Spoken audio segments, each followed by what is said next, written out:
Le régime de bail-in est en réalité le régime légal qui est prévu en cas de difficulté d'une institution financière, quant à savoir quel est l'ordre d'imputation de participation, quelque part, au sauvetage de la banque, et à savoir quelles sont les contreparties de la banque qui vont intervenir dans le sauvetage des banques. Alors bien entendu, ce seront les actionnaires qui apportent du capital à risque, qui seront eux les premiers mis à contribution en cas de problème, en cas de difficulté, si on constate qu'à un moment donné, on doit faire appel à des fonds supplémentaires pour sauver une institution qui arriverait dans les problèmes. Mais tous les épargnants sont couverts 100 000 € par personne et par institution financière,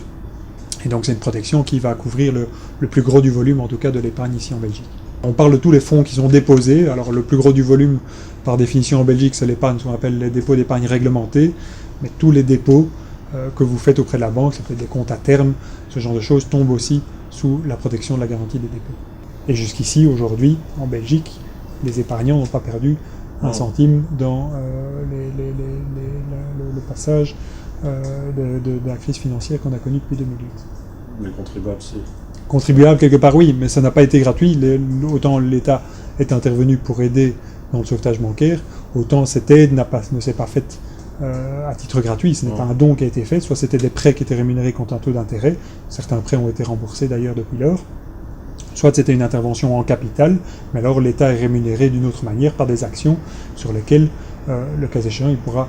revendre en ayant touché des dividendes en tant qu'actionnaire, en pouvant gérer quelque part aussi comme actionnaire et intervenir dans les décisions des banques, et au moment où il sortira